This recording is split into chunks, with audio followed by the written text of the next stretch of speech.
রোজার ঈদ আর কোরবানির ঈদ আইলেই এই ঢাকার খালাম্মা দুইটা ডায়লগ। প্রথম ডায়লগ, আরে খালাম্মা কিছু কইেন না, আজকে একটু দেরি হয়ে গেছে। আগের খালাম্মাই আমার ডাইকা ঈদের লেগে সেমাই, চিনি, নুডলস, মুরগি যা যা লাগে সব তো কিনে দিচ্ছে।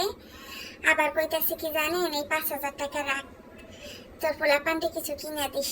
এবার আমার স্বামীরও তো একটা লুঙ্গি কিনে দিছে, আমার একটা ম্যাক্সি কিনে দিছে। আমি আবার কেউ কাছে আশা টাশা করি না, কিন্তু আমারে অনেক ভালোবাসে খালাম্মাই, সব ঈদে ডাইকে ডাইকে দিব। কিন্তু আমি কামটা ছাইরা দিছি, ছাড়তে চাইছিল না খালাম্মা, আমাদের মধ্যে ছাড়তে চায় না, এরপর আমি ছাইরা দিছি। দ্বিতীয় ডায়লগ, কোরবানি আসলে বলবে, আরে খালাম্মা জানেন না 3-4 বছর হয়েছে ছাইরা দিছি পাশের বাড়ি আন্টির কাম। আন্টি প্রত্যেক কোরবানিতে আমার লেগে 3-4 কেজি মাংস রেখে দিব। ঢাকায় যদি কোরবানি দিতে না পারে, দেশে যায় কোরবানি দিলে আমার লেগে মাংস লিয়ে আসে, খাসির মাংস পর্যন্ত দিয়ে দেয়। আমারে ছাড়া হয় কিচ্ছু খায় না। কামটা খালি ছাইরা দিছি, আমার ভাল লাগে না, এই লেগে বুড়া মানুষ গল্প স্বল্প করে মজা পাই না, এই নইলে হের কামটা আমি করতাম। এইসব হচ্ছে তাদের ডায়লগ।